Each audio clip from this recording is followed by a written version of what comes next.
Hello, world. This is another episode of the Real Resilience Talk podcast. This is episode 53, 5-tree. Believe that? That's crazy, man. Hey, and I'm going to tell y'all, like I always say, man, resilience to me is what Stallone said in Rocky 37 or whatever the number was. It's about you can get and keep moving forward.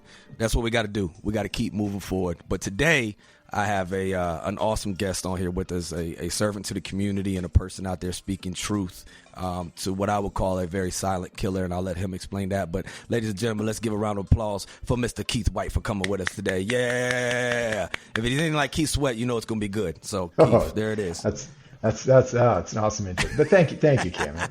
Thank you for having me on. This is going to be an awesome conversation. I'll tell you a little bit about myself, but resilience to me, right, is it's not just being able to get back up when you're down, but resilience to me is also taking the steps ahead of time to make sure that you can get back up. Often we think about resilience as, if I get hit, I can get back up, or if something happens to me negative. And that's a big part of it. But if you're not preparing beforehand, if you're not setting the conditions and circumstances, getting the education and help you need ahead of time, it makes resilience so much harder. So I think resilience is both an active process of now and in the future of preparing for, possible harm and doing everything you can to bulk up, if you will. Yeah. That when the negative thing happens, because it's going to happen. Most definitely. When that happens, you're ready for it. You've got the tools in place to help you, not have it be as bad as it could have been. If it is bad, being able to recover better. So I think it's, I never, when I was younger, I never thought about resilience on the front side. I always thought about just, okay, well, when something happens, I'll be ready. And of course things happened and I wasn't ready because I hadn't prepared. That's true. And so anyway, that's no, we were just talking love about it. that off air. I love it. That's spot on. I mean, that's Epictetus 101, everyone. I know y'all have heard me say it a million times on here, but I got it right here in my purview, and I keep it tattooed on my brain. But it's essentially what you said, and they said this thousands of years ago. What ought one to say as each hardship comes? I was practicing for this. I was training for this. Same theory is that the more we sweat in peace, the less we'll bleed in war. So I love that perspective, and I appreciate you sharing it, boss. Yeah, we got to be prepared because, like you said, it's not if, but when there's some stuff going to come our way. Yeah, definitely. Awesome, man. Thank you, Keith, for being here. And, I just go ahead and ask, man, you're just free for all, whatever you want to say, however much you want to share, boss. But what's your background and what brings you to the show today to talk about resilience and how it applies? Sure. So I've been working on gambling issues and specifically gambling addiction issues since the early 90s. So my background includes being, I was at Health and Human Services. I did some work for some other trade associations, but I became director of research at the American Gaming Association in 1995. And that's the trade association for the casino industry, right? Right. So we started thinking about these issues back then. And I came to my current job, to the National Council on Problem Gambling, back in 1998. So 30 plus years of thinking about gambling is an issue. And that's one of the, and it's not significant because, it's been a long time. It's significant because, like you and I were talking about, people don't think about gambling or problem gambling as an addiction. No, they think, okay, substance abuse, and we can get into the similarities and differences between gambling and other addictions, but it's just been this underaddressed issue. And so, and obviously we think a lot about prevention and resilience, but also the other thing that really, and I think we're gonna need to be talking a lot more about is the impact of gambling and gambling addiction among military personnel and veterans. Oh my God, yes. The Oconus slots, all the things that go along with it. So that's why I was so happy to be connected with you, Cam, because resilience and extending gambling and problem gambling into the substance abuse and mental health space, the behavioral health space, the preparing to talk about it, preparing for that inevitable crash for some folks. That's one of the reasons I was so glad to be able to talk to you, because I think there's a lot more we can be doing for especially for folks who serve and who served. I couldn't agree more, and I thank you for what you're doing and what you've been doing in a life of service, because it takes all of us to serve and protect each other. And so I appreciate what you're doing, because you're so right. I mean, it takes a little bit of a risk-taking mentality to want to join the armed forces, right? So that's already kind of in us a little bit. But then beyond that, it's we chase highs, we chase the adrenaline, Yeah. we chase these things. And like I said in the opening, to me this is a silent killer because it's silently encouraged, it's openly condoned, and it's just something that I've had impact my life and the quality of my life for many years, and I know that it impacts so many others. But it also leads to another purpose of the show. It leads to people making permanent decisions over temporary circumstances because you literally lose everything. And part of the high, part of the chase is just losing, and it becomes a habit. And that's just my observation of seeing people very close to me suffer with gambling issues and problems. And they're the person that holds up the line at 7-Eleven or at the gas station at the Yep. scratch ticket, or they're playing numbers and memorizing license plates. And all of that is like, oh, wow, you're very intelligent. You can memorize license plates. But it's like, no, maybe you actually have a problem. And, this thing is, so before I digress and just word vomit all over everything, I just think what you're doing is so important. And this impacts suicide prevention and just life wellness so much. It does. And one of the things to talk about, the worst first, right? The suicidal aspect of this. People with severe gambling problems have one of the highest rates of self-destructive behavior. So roughly 30% of people who are in treatment for a severe gambling addiction have reported a lethal attempt in the past year. Wow. And almost 60% have had suicidal ideation. And there's a couple of reasons behind that, right? I mean, one is that, of course, problem gambling clusters with other addictions. So, if you're in treatment for a gambling problem, you may well have stress, depression, anxiety. You may have a co-occurring substance abuse disorder. Tobacco usage is really high. So there's other things that are going on there. So we don't want to blame it all on gambling addiction. Yep. But one of the things that makes people with gambling problems at a higher risk, we believe, is that there's a lot more stigma and shame because, there is no substance involved. No. Right. And so some people don't understand that what this gambling disorder is actually addiction. Second thing is there's very few resources for prevention and treatment. So whether you're active duty, whether you're a veteran, and I'll talk specifically about resources for both those groups, or whether you're in the civilian population, you have far fewer access to resources for a gambling problem than you do for other disorders. So some of this is in, some of it is a disease of hopelessness, if you will. Yeah. And then last but not least, people with gambling problems tend to be even more impulsive than the general population. So impulsivity is associated with addictions generally, Right. but it's really highly associated with gambling addiction. So you've got shame and stigma, high rates of shame and stigma, higher than other disorders. To come You've out got and say it less, because you have nothing to blame it on, right? Like that's right. Yeah, you don't have that effed up, excuse, that I was explanation. Yeah. Yeah, because and I think that's really helped people with substance abuse, even what we call it, substance abuse. Yeah. You're not a bad person. It's the substance that causes these changes in your brain right. temporarily, and they can be, it can be undone. The gambling addicts don't have that same, they don't have that same understanding from the medical community, the legal community, the faith community, just the general population.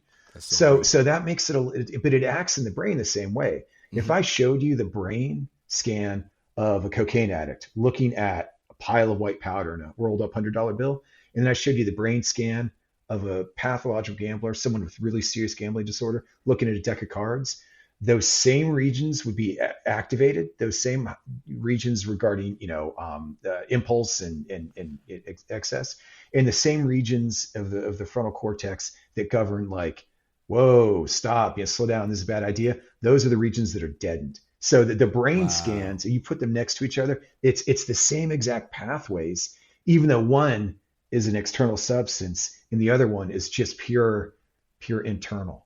So that limbic system, that lizard brain that's like, I want cake now, I want things right now, and then the frontal cortex where your decision making and emotion regulation and cognitive decision making, that's deadened, you said?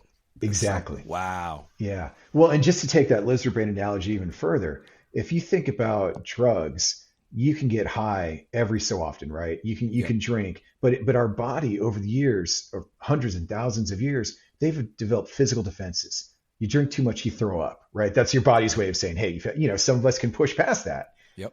Same thing with drugs. You drink, you do too much, you pass out, you overdose.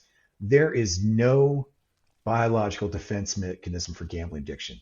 I can hit that deck of cards. I can hit that slot machine button every 3.5 to 5 seconds without limit. And frankly, nowadays, especially with sports betting, I can do it 24 hours a day. Yes. I literally money in some ways is the substance that people with gambling problems abuse. And as long as you've got access to money or you've got access to credit, you tell someone you're going to pay them back, Yeah. you can have the equivalent of an orgasm every 5 seconds for 24 hours a day, 36 Yes. hours a day. It's How long facts. is it you can keep yourself physically going? Because there are no physical defenses or barriers. That's so true. That's so true, man. And Yeah. so Wow. gambling, it can encourage excessive, extreme behavior, way beyond the bounds. So the other thing, Cam, that we'll get to. So we think, stigma and shame, lack of resource, high rates of stigma and shame, low rates of resources to help people, and then high impulsivity contributes to make gambling addiction probably a hidden driver Hmm. of suicidal behavior. It's not the only thing that factors into it, but this, because it's so sneaky, because like you said, it's a hidden addiction, it can be that factor that's in the back of someone's brain that could be driving them to make ultimately, a terrible fatal decision. So that's Yeah. something that we really encourage people to screen for, to watch out for among people with other addictions. If there's a hidden gambling problem, that may be a risk factor. But even people who are coming to you saying, "Man, I've been having these thoughts," people that they're starting to surface that talk. One thing you can do is ask if they're how much they gamble, because if it turns out that's a hidden driver of it, you want to make sure you're addressing the gambling Yeah. as well. Yeah, that it's hard to see people, it's almost like you can't see people suffer with it to a certain degree because Yeah, it's a classy addiction. Like that's it's right. like for an analogy's sake, it's like the champagne of substances in a sense of an addiction. Like it's Yep. classy. It's you go to Caesar's Palace. You're just playing a game on your phone. You're just doing parlays with the football or with the basketball. Like this isn't all that. You know what I mean? I could be Yeah. addicted to something else that's way more. And then also you can potentially profit from it. You So win it's money. like, you know what I'm saying? That's right. Yeah, Uh, you see people in your life, they're talking all the time about their wins, and people do win. that's right. And certain forms of gambling, there's even skill involved. So, That's you right. can, if a lot of folks that join were athletes, right? Or and they're certainly around people that have tremendous athletic potential. Sometimes that translates into believing you know the football game. You know who's going to win because you Hmm. played. That's right. You're in that life. You're in. Maybe there's some folks out there that are really good at statistics, and they can tell you, 200 years ago, this pitcher did that, and and we love data. People love consuming sports, especially Americans, through data, That's right. and that can lead to, yes, there's an impact of skill on that sports bet, poker, blackjack, but over time, of course, chance, and over long enough time, the house always wins, because the odds are not, you don't get true odds, It's true. and if someone's giving you true odds, take that bet. But for most people are not going to give you true odds, of course, because that's that house edge. Wow, it's so real. It's man, it's we all know it. It's like but the best hustle in the world I've always seen is when we hustle ourselves. It's like the Hmm. best sales hustle in the whole world is when we play ourselves. And I'm not a doom and gloom guy at all. I don't believe that. Like I believe there's nothing new under the sun. There's more people, so there's going to be more assholes. It's just a matter of odds. So Aziz Ansari, a famous comedian, I love him to death. I love stand up, but he said, the shit's really hit the fan. Talking about modern times, and the whole crowd's like, yeah, for real. And he's like, well, if you look at it, there's never really been a shitless fan in American history or the world history. There's always been some shit on the fan, right? Yep.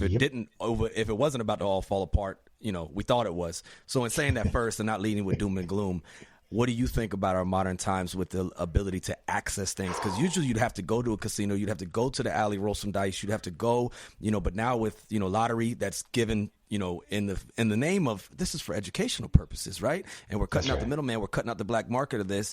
But 7-Eleven is now the dope dealer, for a metaphorical expression. And then now just the apps, and it was just like at first FanDuel, DraftKings, and like MGM. They had the Jamie Foxx commercial. Now, man, I can't even keep up with all the commercials that just bombard you with "you gonna get rich now" type shit, and you gonna have fun while doing it, right? And you didn't even Yep. gotta have that much skill. So, how do you think, if I can ask, modern times, because the access is so much more open? What do you think about that? That's a great question, Cam. We are concerned, right? Because there has been an explosion of sports betting, and most states that have legalized sports betting have allowed you to do it online. That's So you right. can do it from your phone. And it's also modern sports betting. When you and I grew up, if I wanted to place a bet on the Falcons, right? I grew up in Atlanta. I'd place a bet on Tuesday, watch the game on Sunday. Maybe there's a Monday night game, and then I'd settle up on Tuesday and I'd bet again. You had days in between the bets, and there were no in play bets. So I couldn't bet on whether Steve Barkowski was going to throw a touchdown pass on any particular possession, or whether or not this particular play was going to be a run or a pass. Crazy. Nowadays, you can do that all from your phone. So you have, and sports has gone worldwide. I growing up in Atlanta, I couldn't tune into an Italian soccer match at 3 o'clock in the morning and actually watch it live and bet on it. Now, if you go to any decent online sports book, there are hundreds, if not thousands, of games available every day, 24 hours a day. So you can bet the entire globe. You just keep going where the sport's being played. And then what you're seeing now is this rise of in-play betting. So you can have essentially hundreds, if not thousands, of proposition bets within the game. So when I grew up, maybe you could get during the halftime of the Super Bowl, what the color of the Gatorade was going to be, or maybe a totals, right? Yeah. Now you can get that every single game, and you can do things like whether or not the next whether or not the next play is going to be a pass or a throw. How fast the pitcher is going to throw this third pitch. Will there be a base stolen in the next minute or so? So and that's essentially unlimited, because anything now within a sporting event that can be monitored or measured, heart rate, speed, how fast somebody runs, how hard a hockey player hits somebody, because the second and third generation wearables that all these players have now, they're measuring all this stuff that's not just performance based, but is performance based. Yeah. It's not impossible to think, you and I could place a bet on whether or not Alex Ovechkin is going to hit somebody with more than this many pounds of force. Facts. In the next quarter, in the next play, in the next 10 minutes. And so I guess back to your question though, what I'm saying is, with the sports betting we grew up with, and you are of an age, we're not that old, is fundamentally different than the sports betting that these kids are getting today. Yes, and kids, and kids specifically, because before, to go see the bookie, you'd have to get into the facility. But literally right now, if you got the right login, you got the right parent that just gives you one, you can just log in at 13 years old and play this kind of stuff. Unfortunately, that's what we're seeing. So we're seeing the highest risk in that 18 to 24 age category, which also, of course, corresponds a lot with service. But then the next highest risk are the youngers. It's kids that are telling us. I went to a high school near us, Cam, in Herndon, and they a bunch of, so it was high school juniors. So this was a club for 17-year-old boys and their moms. They were doing some service projects. It was great stuff. It was really, really good. They asked me to come in and talk about gambling and gambling addiction. And so there's 40 of these 17-year-old boys in this auditorium. And I asked them, how many of you have a sports betting app on your phone? And 36 of the 40 raised their hands. 36 of the 40. And what was this age group again? 17 years old. 17-year-old boys. Wow. So that's where you're seeing just so much risk happening. Because like you said, access, and maybe it's a daily fantasy app, so you don't have to be 18 or 21. Maybe it's an offshore app. Maybe it's a social casino app. I mean, technology has also, it's not just maximize the amount of bets you can place.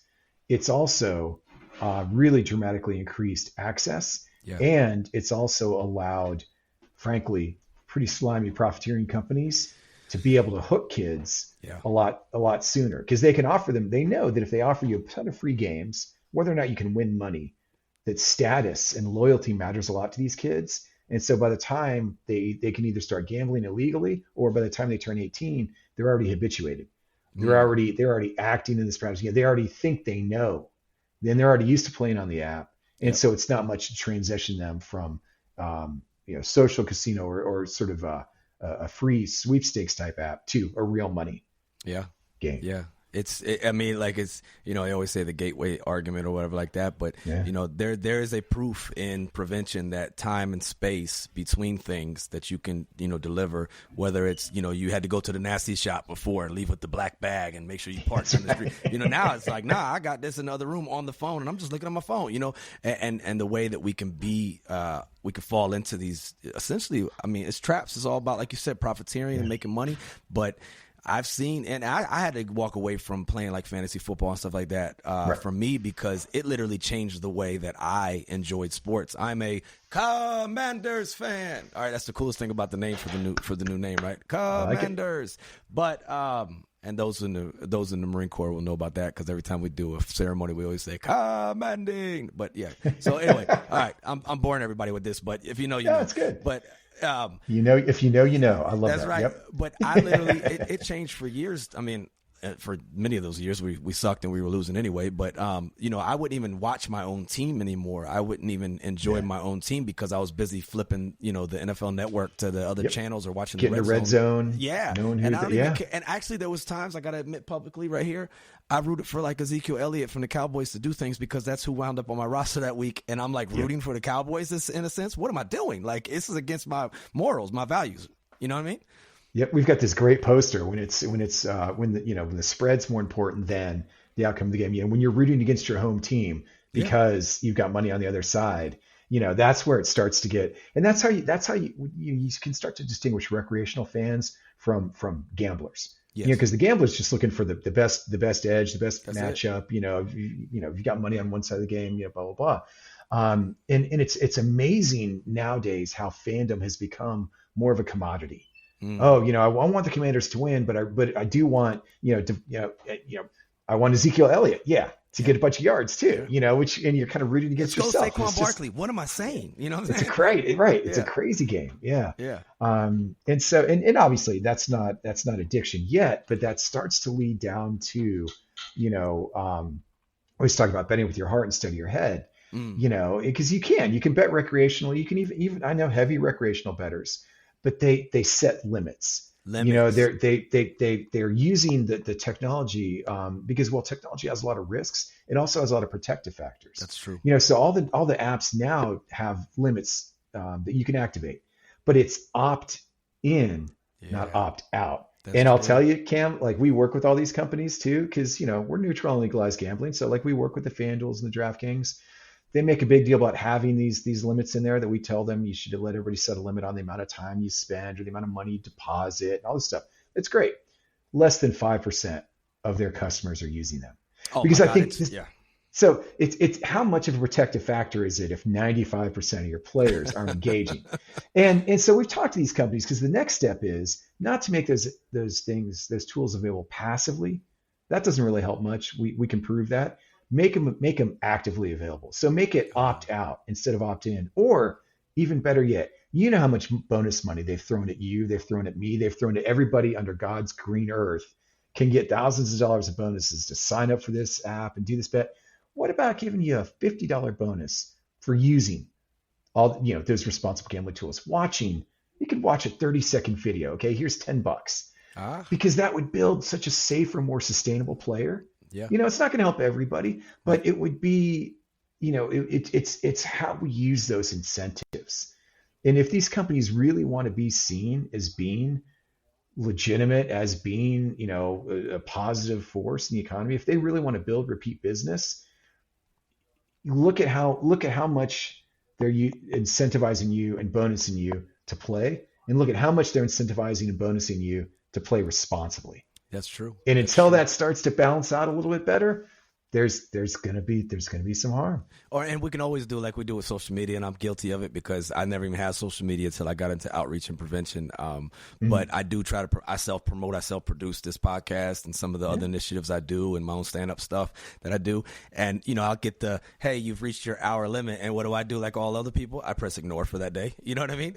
It's just a kind of reminder, and then I just carry on to what I was going to do anyway. So it doesn't harm you. It doesn't I prevent you from doing ignore anything. more often than I plan to when I put that hour limit. You know what I mean? But it's still there. There's a little mindfulness, It is. and right. I mean, it's not a perfect solution, but some of these steps you can take, because we know when people start gambling, when they're on the apps, you're winning a little bit of money, you're losing a little bit of money. You always remember your wins. You never remember your losses. But you can develop that. You can get in that zone.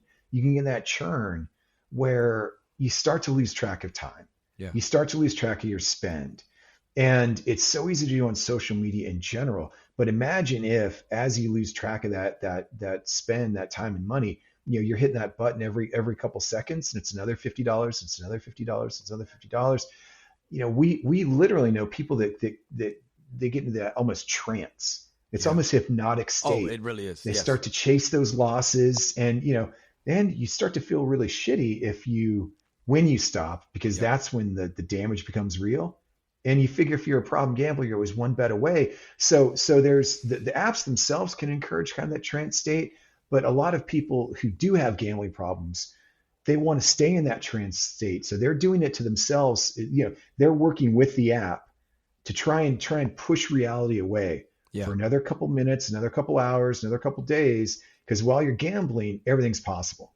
If you've just put $5,000 in chips on the table, even if you've lost the last 50 times in a row, you've lost the last 50 hands in a row, your chips are still there on the table. Yes. And so and the addict will tell themselves, if I can just beg, borrow, or steal another $500, it'll keep me in another 10 hands. That's right. And I'm going to win it all back, So because I true. can't possibly lose forever.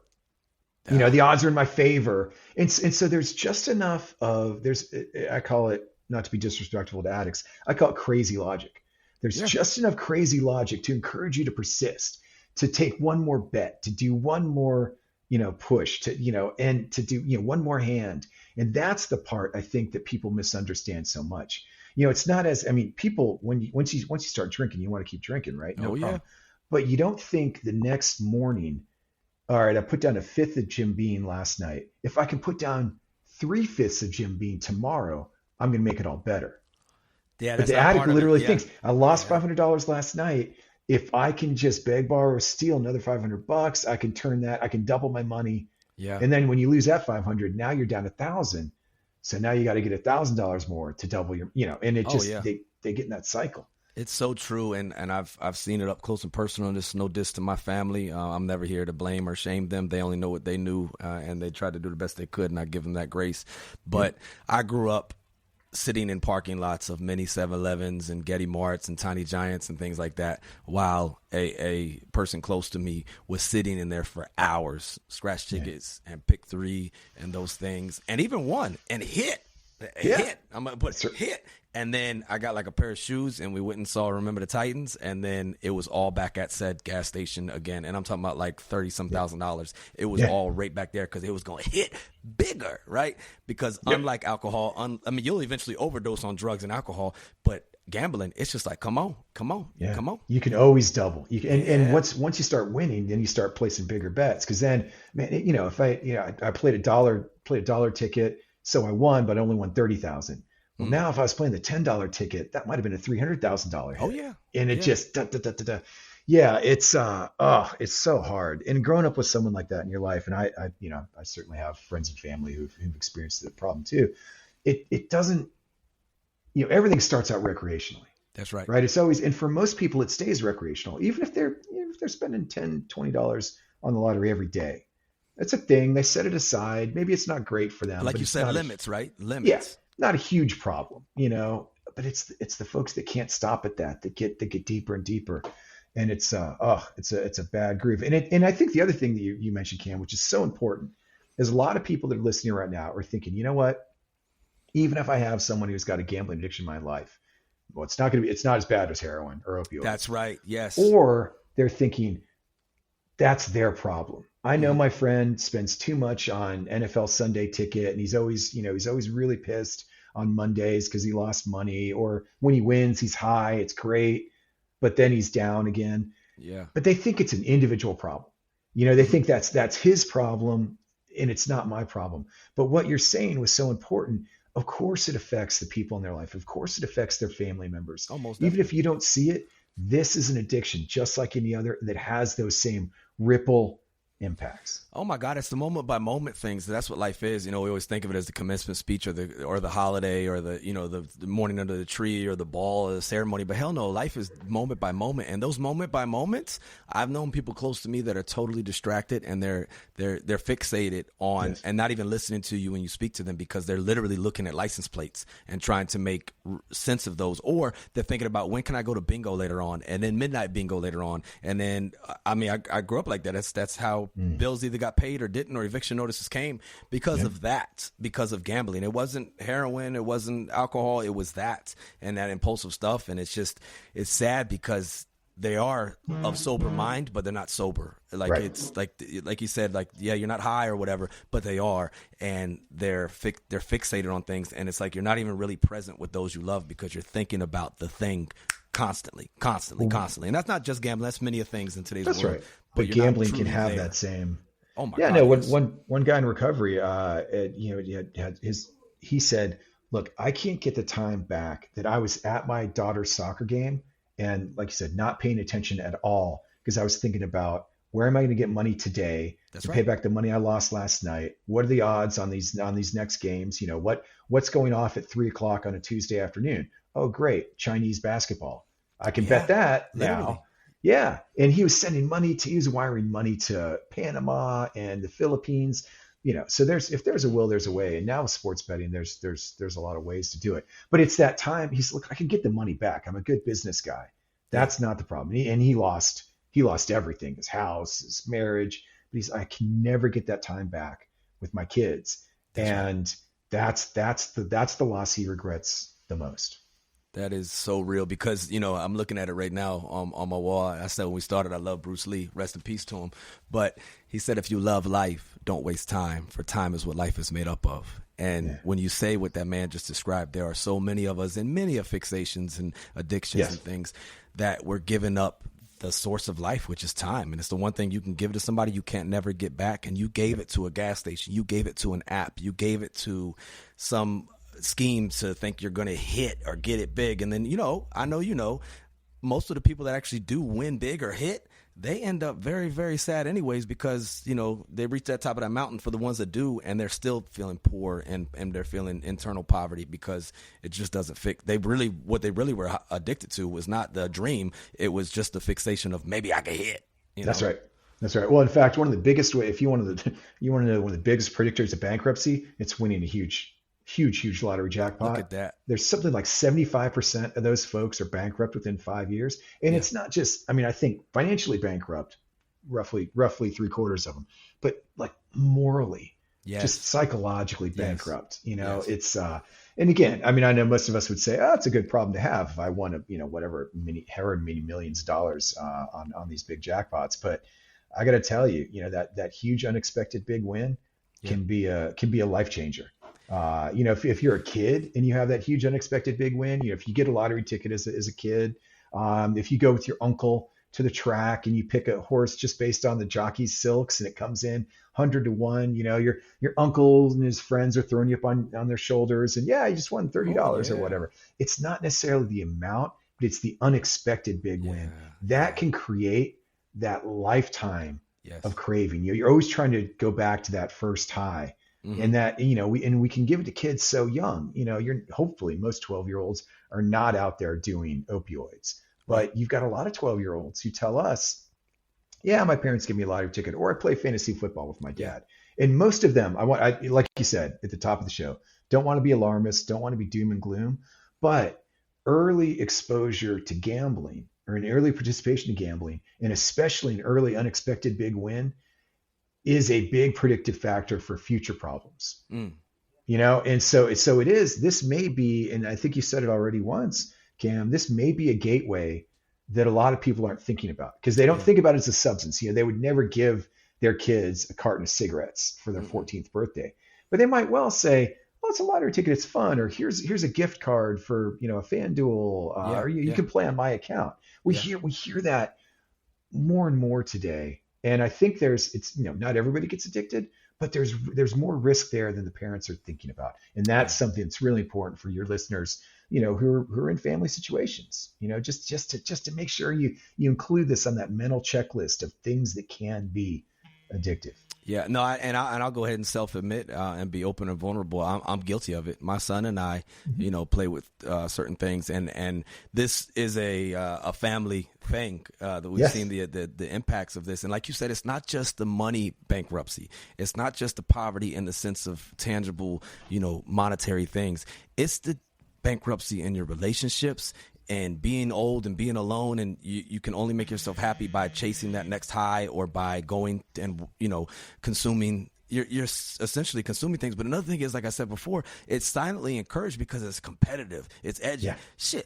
Even Michael Jordan gambles. You know what I'm That's saying? right. Like, Yes, what's wrong yes, with you? he You know, does. if I could Yeah. be like Mike, but Mike, okay. You know what I mean? But like, but think of the time and the attention span and the bandwidth of your brain and the external output that you're spending on something that's not giving back to you. It's just stealing from you. And I think it's something that we all need to be aware of. And I'm not a doom and gloom guy ever. I mean, I think if we didn't have all these apps and we didn't have the lottery at the gas station and things like that, well, there'd be a middleman. There'd be bookies again, right? There'd be a black market doing these things. But the access is what scares me. And another thing, and I always wanted to ask somebody in this field, and I do want to ask how you got into this, but I also I want to first ask, when it comes to this is when I think too, with Robinhood and with things like that. I've always just said the stock market, while people admire it and people that trade stocks and obviously day traders and stuff like that, I'm like, what I've always said is just intellectual gambling. That's all it is. Like it's so in that realm, I know we talked a lot about sports. We talked about betting and that. Do y'all see people with addictions to things of that nature as well?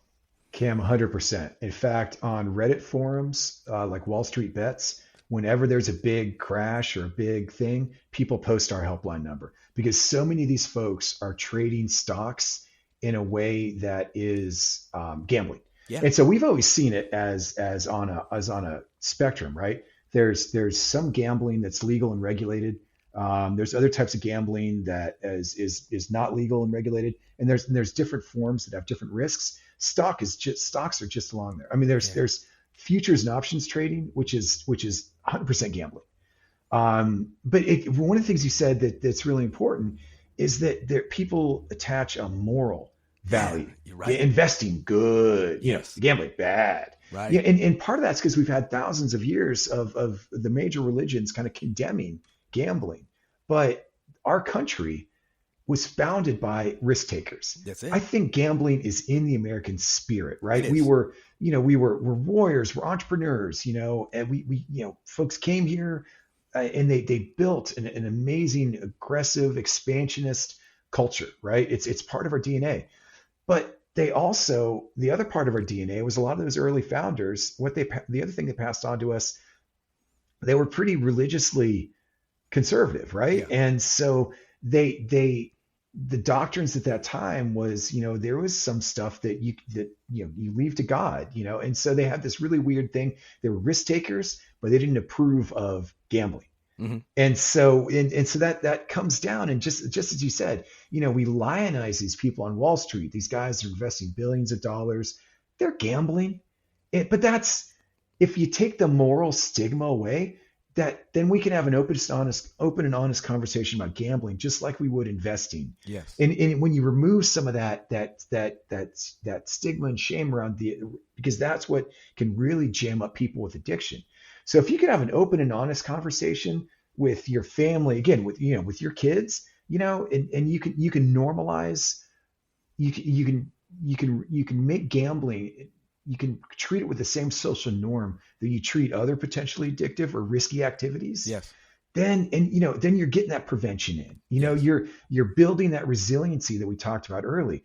It's when we hide it away, when we lock it down, when we say, "Oh, this is not something we can talk openly and honestly about." That's where addiction breeds, and that's silence and stigma and shame. Like, so having that conversation, that's everything. It really is. And that's why I'm so thankful to have this conversation with you today, Keith, because I am a firm believer in that, knowing is half the battle, and just awareness to be able to speak about things, whether it's suicide prevention or, domestic violence prevention or any of the harmful behaviors prevention. And to include this, I think if we talk about it, if we're aware of it, because there's a lot of us are just flying blind, and we have our normals, or whatever that word means, by the way, but you have what your normal looks like. But what your normal looks like might not be what right looks like. So I think it's important to have these conversations so people can get an understanding and a grasp on what does right look like, because we may be unintentionally, only based off of what we know, leading people we love in the wrong direction, to include ourselves. That's right. Well, and a lot of it, whether you're investing, whether you're gambling, whether you're deciding to, run across the freeway, it's how and why you're doing it. Yeah. So if you're doing things for recreational reasons, if you're doing it because it's fun, if you're doing it because you've got the time and money, that's great. But what we see, the risk factors for addiction are people that are doing these risky behaviors because they need to, Ah, because they can't stop, yeah, because they're using it as a coping mechanism, but it's a bad coping mechanism, yeah, right? So if you've got a lot of pain and stress and anxiety or depression, even physical pain, there's case studies where folks, the one case study I'll never forget, Cam, it was the damnedest thing. Out of Australia, a guy had shattered his back right. and he was in such extreme pain 24 hours a day. He was taking basically morphine. And he reported that when he sat down at the poker table, which was hard, like physically hard for him to do, he was in so much pain. Once he started getting the cards started flipping, he's checking, he's raising, Yeah. he can hear the little clay chips going tick, tick, tick, tick, tick, tick. He would fall into this zone where he ended up not taking his pain medication for hours and hours and hours at the table Wow. because he was so hooked on the gambling. Wow. And so it's a cautionary tale in a couple ways, right? Cautionary tale that yes, it's a coping mechanism, It really but is. it can lead to this guy eventually developed a massive gambling problem, of course, went through all his accident settlement money. And so wound up doubly addicted. He was hooked on the morphine and was hooked Wow. and was a gambling addict and was bankrupt. But so it shows how powerful gambling can be. It shows how it can affect those same brain processes. It can almost block that pain. So gambling, people use it to enjoy, but just make sure that you're not using it too much. Make sure you're using it for the right reasons. Yeah. And that's part of that. It's that motivation to gamble. And how does it make you feel? And even if it used to make you feel good, the other thing you have to be alert for is changes in your life. Mm. So let's say you've been recreational gambling on sports. You place the occasional sports bet or your daily lottery player your entire life, and then but you get a bad divorce or you're injured on the job, right? Another friend of mine, was jumping out of helicopters, hurt his back and legs, and what was once recreational now became sort of that maladaptive, that bad coping mechanism. Yeah. And they started to descend into addiction. So that's the thing, because it also, I think that's one of the big things about, as you said earlier, about the changes in gambling technology, the expansion of gambling, how much more of it's available. So if sports betting's been a thing for you for a long time, you got to realize now it's fundamentally different. And then if things change in your life, those differences can then creep up on you. Because I talk to people all the time that say, look, people have been betting sports since the dawn of the republic, right? How fast a horse could run. And I say so they say, so now that we legalize sports betting, what's changing? And I said, in some ways, nothing, right? Yeah, we've always been gamblers. People have always been betting on sports, but there's a lot of things that are actually massively different that are probably a lot riskier. Yeah. So it's just something to keep in mind, as we think about how gambling interacts with you and your family and why you're approaching it. Is it fun, recreational, within limits? Is it need? Does it lead to negative consequences? Are you masking something deeper? Yeah, no, I think it's so vital that you say that because the awareness is there, and this is a silent. I say it again, it's a silent killer. I mean, so is like work. Like I know in like active duty, we'll be like, oh, that's a hard charger, but the civilian world calls that, and they're dedicated. That's called workaholic. You know what I'm saying? And, Yeah. And we moralize these things like, no, you're just a hard worker. This is just a smart person. This is just what they do. It's healthy, but. Man, there's so much of this stuff that we, Dopamine Nation is a book by Anna Lemke, Dr. Anna Lemke from Stanford, and she talks about all of these harmful behaviors and just Dopamine Nation. But I think it's so important for us to know, and I know everybody's not a brain expert, nor am I, but I've watched some TED Talks and shit like that. But, when you said earlier, when these people who have crossed that line, crossed that threshold, it takes over and cuts off their prefrontal cortex. Ladies and gentlemen, that is where we make our decisions from. That's where we regulate our emotions. That's where all our cognitive, smart stuff is going on. But what Keith is saying, studies have shown that when people cross that threshold to where now, instead of them playing the game is playing them, they go into their limbic, their lizard system of their brain. That's where our fight, flight, freeze, or fawn sits at and rests. And we can't make sound decisions because we're just thinking about fight, flight, freeze, or fawn. And it's addicting. And if anyone's grew up with trauma or things like that, or having to survive certain things, you can get that high again, that fixation again, but you're not using your frontal cortex, your prefrontal cortex, which you named the ages, what they say now, 25 or 30 till it's fully developed. You said these 17-year-olds, 36 out of 40 of them, all are using this. And guess what? Their prefrontal cortexes aren't even fully developed. So it's something that we need to really be mindful of. And, obviously to set the limits and things of that nature. But I just want to ask, because you're obviously so knowledgeable of it and you're passionate about it. And I love that enthusiasm. I think it's the pillar of so many good things. What drew you to this and to trying to be part of the solution instead of part of the problem? I was lucky. I mean, I came to DC after college. I went to a small college in Virginia, and I drifted up here with a lot of my friends. And I started working in government, and I started doing policy. And I was not bad at the policy and the research stuff, and I was not bad as an advocate. And but I was working on things like individual rights, healthcare. And I just drifted. A friend of mine said, "Hey, what do you know about gambling?" And I said, not a thing. Like I said, I grew up in Georgia, where I left just before the lottery came, just before the Georgia lottery came. And so I didn't have access to any gambling growing up. My family didn't really gamble. Come to find out now, I've got a relative who's, now that she's retired, is a big, big gambler. Yeah. Didn't know that growing up. She was in a different state. And, right. So I came, and so they said, what do you know about gambling? And I said, nothing really. And so we should think about it, because this is 90, 92, 93, 94. Riverboats were starting to expand across the country.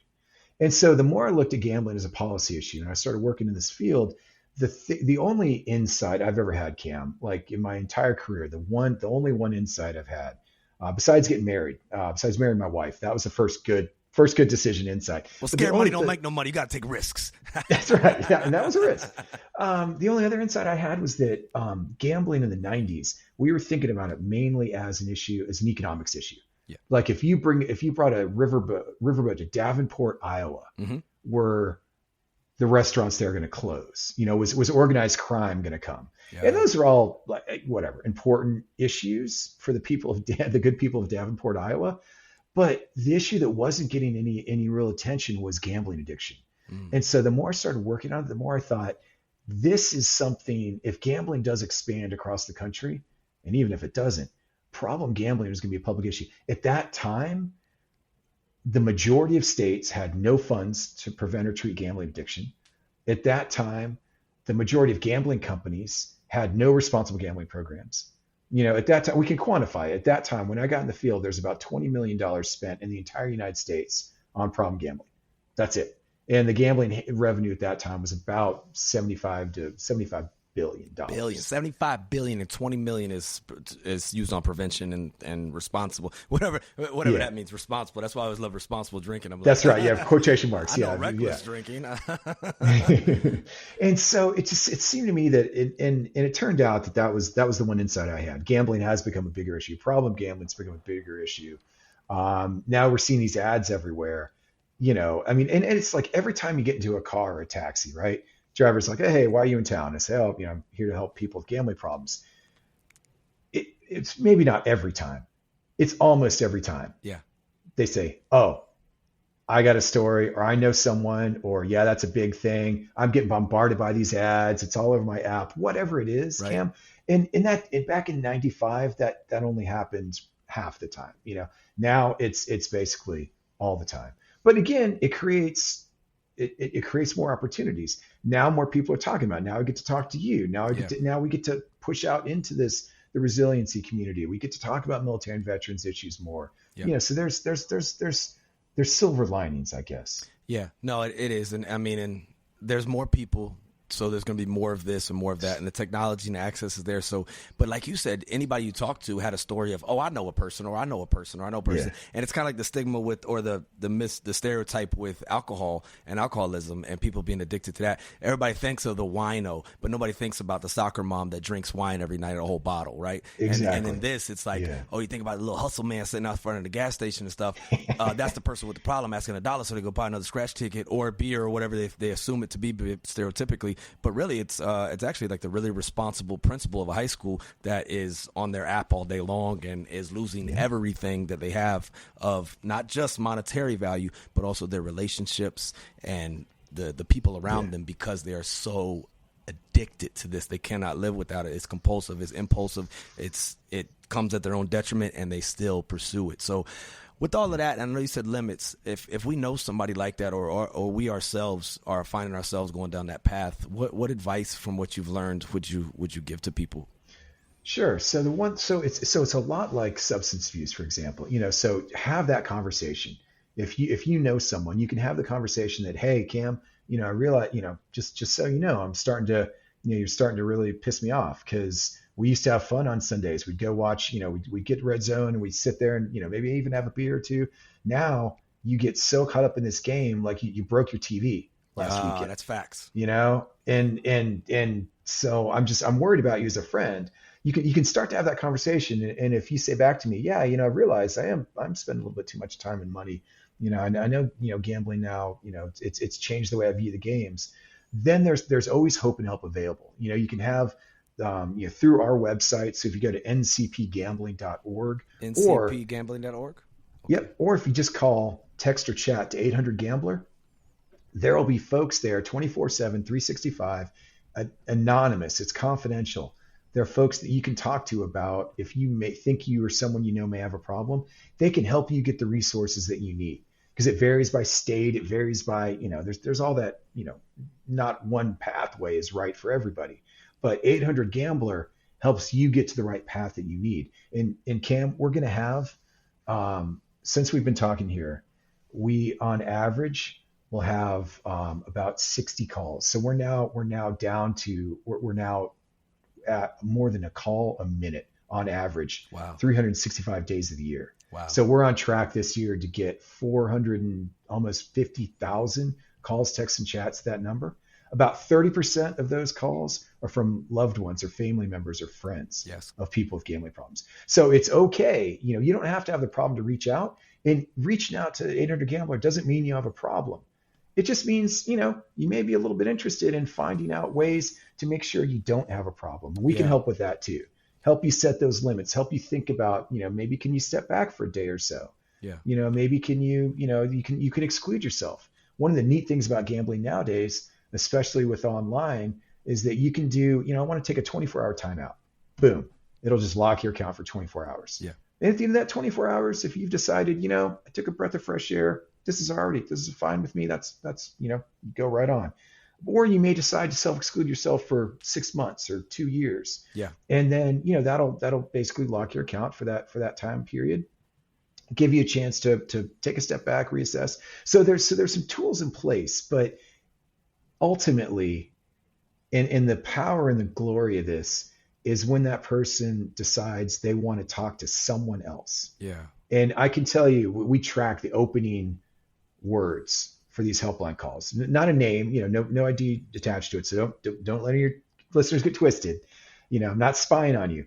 But when I see that report, and I can't tell you how many times the opening words are, I've never told anybody in my life. Yes. I've never talked to anybody in my life about this. And not all of them have severe problems or severe gambling problems even.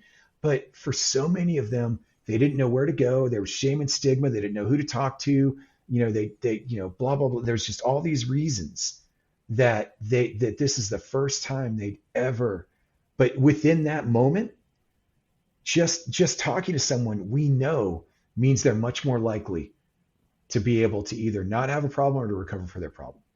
It's the people that don't call and talk. But it's these opening words can be tragic, but they're also so empowering. Yeah. That's what keeps us going, because we keep getting more and more people calling, and it's tough, but we know that we can then help them get to where they need to be. That's it. And that's the whole, I think if your leadership on it, because the definition of leadership is trying, to me, to influence people or a situation to be its best, right? Not manipulate it to just accomplish what you wanted to accomplish, or, but to inspire and motivate it and to care for it, right? And for these people to be vulnerable enough to call. Shout out to any of them if you happen to be a listener and you've done that. That's right. Thank you for doing that. And if you could, please share it with somebody else, because your mess can become your message and you can help others, because it is such a silent killer.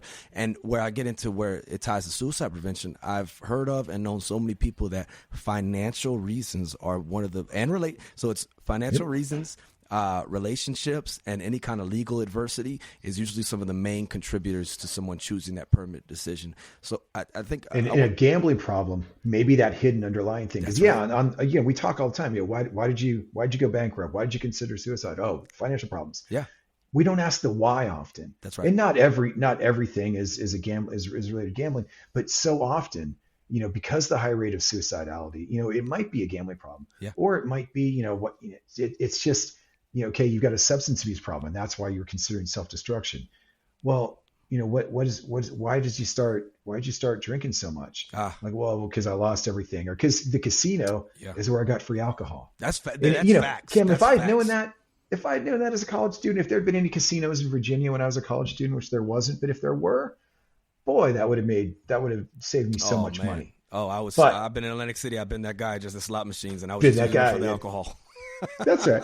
Well, and then the other thing I know that you and I both share and want to talk about a lot is the impact of gambling and gambling addiction among active duty and veterans, right? Yes. So let me tell you about Operation Responsible Gambling. So Operation Responsible Gambling, and that's the website, operationresponsiblegambling.org, is a hub for active duty and veterans who may have gambling problems. And so we've got some first person stories from veterans. The one guy, Dave Yeager, who's on our board, I can use his full name. He's his full name. Thank you, Dave. He was Army, stationed. When he got off his flight to Korea, his time zone, he was all messed up. Didn't know. And so the one thing that was open on the base was the slot machine parlor. That's facts, especially overseas. I was in Japan. It was just so true. Yep. And I can tell you, we see a large percentage of military personnel, both active duty and veterans, who come to us with gambling problems, report those OCONUS slots. Yes. Especially in places where they're socially, linguistically, geographically isolated. So Okinawa, Korea, when we had posts in Iceland, a couple of the Gulf states, it was all these places where people were just, they felt like they couldn't go off post. They had nothing else to do, stress, isolation, boredom, all that, so he kind of went into the club and basically, destroyed that was the start of the end of his career as a staff sergeant. Wow. He ended up borrowing money from troops underneath him, being absent without leave because he couldn't get himself away from the machines. These problems followed him. And so Dave will tell you his story. We've got other stories on there. We've got information on how to connect folks to the Veterans Administration, because one of the hidden secrets in the gambling field that I found when I came into this in the 90s was that the world's best gambling treatment program is in Cleveland, Ohio. It was started in the 70s by the Veterans Administration. Wow. They started there was a bunch of guys coming back from Vietnam who they were relapsing on substance abuse. And there was a psychiatrist named Dr. Robert Custer, who's the founder of my organization. And he would walk on the wards and see these guys playing cards all the time. And he thought, I wonder if gambling is contributing to relapse. And it turns out it was. So he established this program at Brecksville. It's the Brecksville Veterans Administration Medical Center, right outside of Cleveland. It was the world's first residential treatment program for gambling addiction. It is carried through till today. The current director of their program is on our board of directors, Dr. Heather Chapman. She is one of the best therapists in the world. So the VA system gets a lot of grief, and there's a lot of stuff they don't do well. Frankly, you're not going to find outpatient services at almost any VA. But if you're a veteran with a serious problem, if you can talk to your VA, if they can get you to Brecksville, that is the world's best treatment services. Brecksville, Ohio, right outside of Cleveland. And you said Dr. Robert Custer is the brain behind that. And he was one of the co-founders, along with Reverend Monsignor Dunn. Reverend Dunn was an Army Airborne, 187th Airborne Regiment. He didn't serve in World War II. He was active in World War II, but he jumped in Korea and was doing graves registration in the Chosin Reservoir when he stepped on a landmine. And so he received a Silver Star, but was medically discharged, and then became a chaplain for the New York City Police Department. So you've got Monsignor Dunn, an airborne qualified chaplain. You've got Robert Custer, VA psychiatrist. You got a bunch of recovering gamblers together. Yeah. That in 1972, that was the nucleus. That was our founders. And so we've been thinking about military and veterans issues It's literally in our DNA Yeah. since 1972. And so, because as you said before, that guys, it tends to be guys, Mm-hmm. tends to be young guys, Yep. tends to be guys that are really comfortable with risk taking That's because you right. got to be Yeah. high rates of stress, depression, anxiety, really physically fit. All these things I'm just playing a are game. yeah, great. They're protective factors. They're things that make our military the best it can be, but they can work against you Oh, most when definitely. you're playing against the house. Most definitely. And the house always You wins. know, And it's and good to play games, but don't let games play you, right? exactly that's a perfect slogan. Yeah, and so we see um, our studies show that military personnel have roughly 3 times the rate of gambling problems is in the civilian population. 100% believable. Which, yeah, I don't no one I ever talked to that served or it would sort of questions that. The problem is though, so the military. One of the reasons the military is reluctant to address this is that MWR is making 100 million dollars a year off those Okona slots. Yeah. And you've got on post bingo and all Yeah. that kind of Oh, stuff. yeah. But just the Okona slots, right? Oh, yeah. About 5,000 slot machines are active Okonas any given day or year.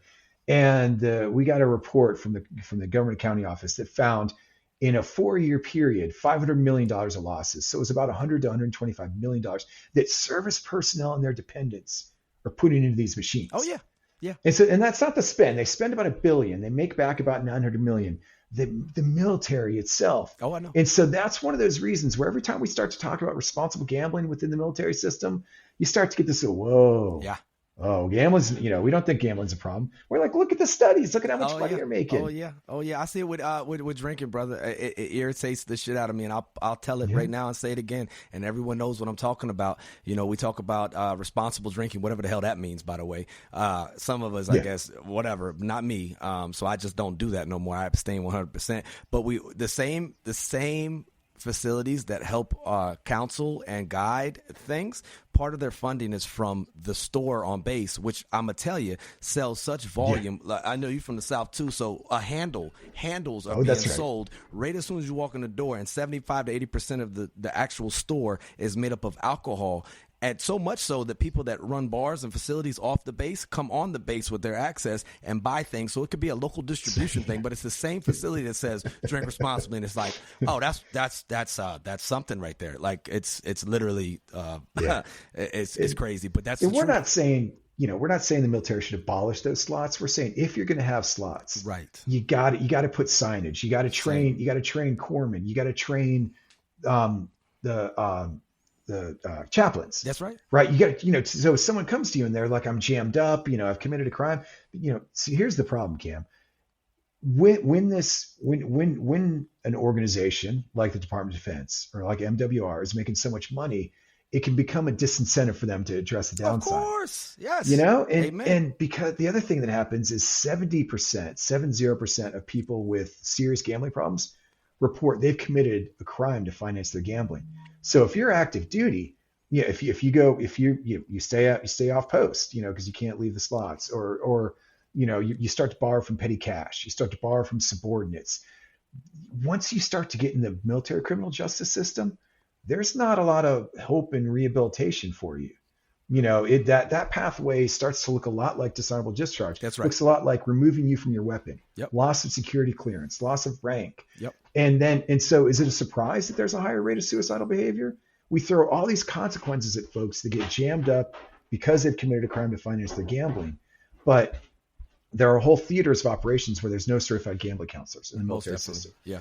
There's whole, TRICARE does a terrible job. There's resources there, but we can't get people to them. So that's one of those big risk factors that we keep talking about. So if you're active duty, if you're a veteran, you can get access to some of the world's best care at one VAMC. The other 153, not much there. Yeah. If you're active duty, you can get referred into the VA system, but you've got to really work it. Yeah. And especially if you're in the courts martial system because of that crime, it's going to be really unlikely that they're going to say, oh, wait, let me just stop these proceedings so we can hand you off to get help. Yeah. It's punishment. It's, man, you committed the crime. You got to do the time. It's true, and a lot of times we're chasing the symptoms or the That's results, right. but the cause was, maybe they did start drinking so much, but we said, oh my God, they're drunk. No, actually, it's rooted in their depression or their anxiety or their gambling addiction and losing Yeah. everything. But no, all the things you just said too, Keith. Another thing to be mindful of. This is a defense issue for all of us to be aware of, and this isn't just in the military, but it is an exclusive problem to us when you talk about clearances and stuff.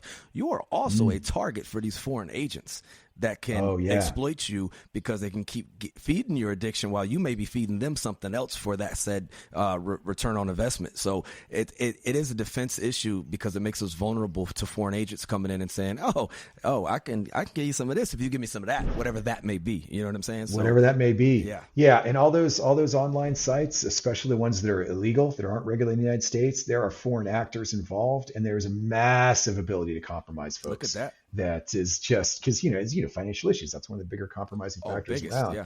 Just imagine if someone knows every single click you've made on one of these sites. Oof. Man, it's real, and that's always the stigma when it comes to seeking help for mental wellness and things of that nature. There'll be a lot of people like, I don't want to seek no help because I lose my clearance. The real reason people lose their clearance is because you're E3 with a Bugatti or a gambling addiction. That's what's more likely because you can't afford the lifestyle you're living, so you become a target for foreign actors to come in and try to, exploit you. And people, because of their addictions and their compulsive nature, they fall into it.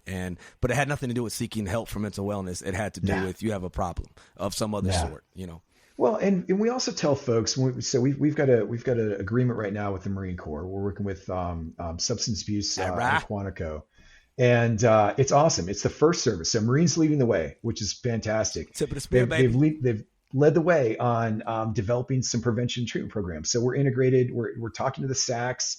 We're building out a program for the Marine Corps, and we hope that that's going to be a model that then the other services can get on board with that. But as we talk to these young Marines, we're the resiliency stuff that we keep coming back to resiliency, and that's not just because of you in this podcast, but it's so important. It really is. We're like, look, the stuff you learn, that can be applied to gambling as well. It's just you've got to make that mental connection. Yeah. And when they can, it's great, because there are a lot of skills that folks in the service, even really young, E2s, get taught that can help them either prevent a problem, or if they do have a problem, to get the help they need so they don't fail their battle buddies. So they keep the unit whole, so they can be deployed and go do all the Marine things that they want to do. That's right. It's like, don't let this be that hidden anchor on you, that's going to drag you and your family and your unit backwards. That will not allow you to reach your full potential. And a lot of the stuff that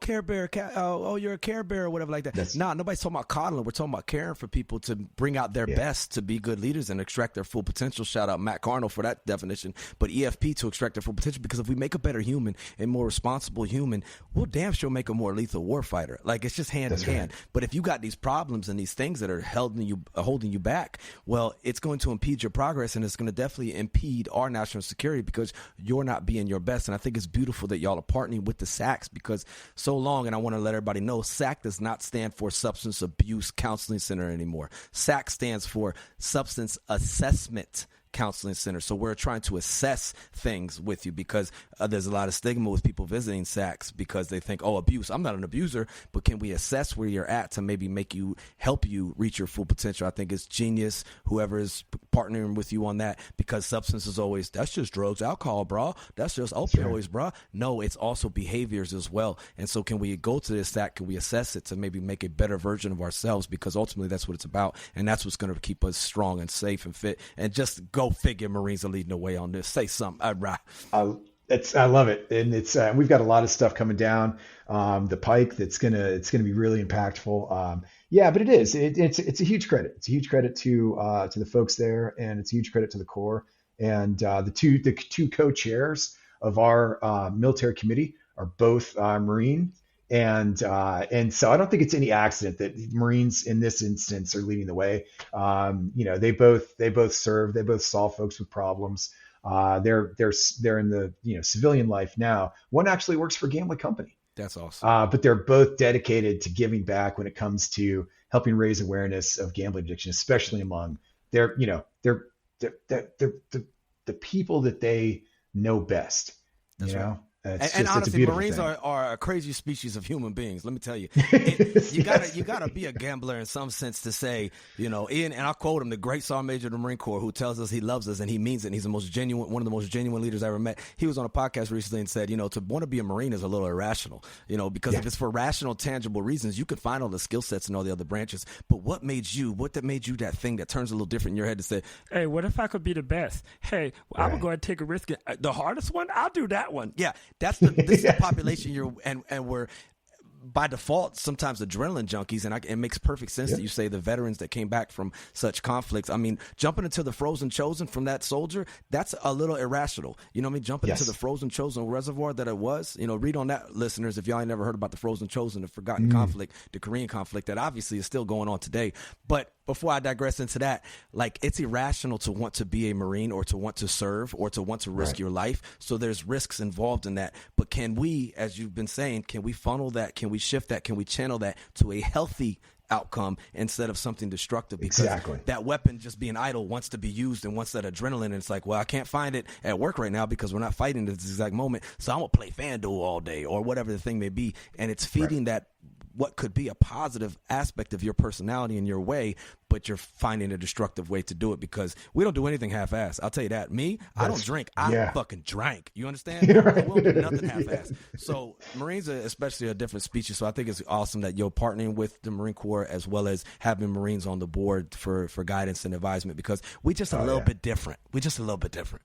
In a good way. Yeah. In a good way. And those differences are strengths. And we just want to make sure that they stay strengths and not work against you. Yeah. There's so much resilience potential there. It's incredible. It's incredible. I love it. But we have to, as you said, be prepared because all of us need to be prepared because we're more vulnerable than ever because it's at our fingertips, literally. Right. And also I love what David Goggins talks about. Shout out to David Goggins, Navy SEAL, but he says, callous your mind. Like we have to callous our hands to pick up hard things and to have certain rigors and demands on us. We have to do what you were saying in the beginning, which is what Epictetus said. What ought one to say as each hardship comes? I was practicing for this. I was training for this. So we have to callous our mind for these things so we don't fall and slip into, oh, now I'm in that limbic system. I'm in that lizard brain like Jim Harbaugh on the sidelines talking about, I want cake now. How can we avoid, if you know, you know. How can we stay in that prefrontal cortex where we're able to make sound decisions? Because that's what, if you're a veteran or if you're serving, or it doesn't matter what capacity you're in, your family needs you to be at your best. Your people need you to be at your best. Your friends need you to be at your best. And if you are serving, well, this Constitution needs you to be at your best so that way you can serve it properly and protect it. And the fact that y'all are being proactive and being part of the solution. I know this sounds like an absolutist way of thinking, but I really do believe that you're either part of the problem or you're part of the solution in life. There's no fence sitting on these things. There's a spectrum for sure, and we're all on it. But are you part of the solution more or are you part of the problem more? And I just say thank you, Keith, for being part of a solution that's going to help people learn what they don't know. Well, likewise, Cam, back at you. The chance to be here, the chance to talk a little about gambling to all your listeners, your personal experience. This is the best thing I'll do this week. So I really appreciate you. I do want to clarify. You said OperationResponsibleGambling.org, correct? Correct. That's the one that's slated for more of our active duty, our veteran personnel, but even first responders as well, because it's all about serving.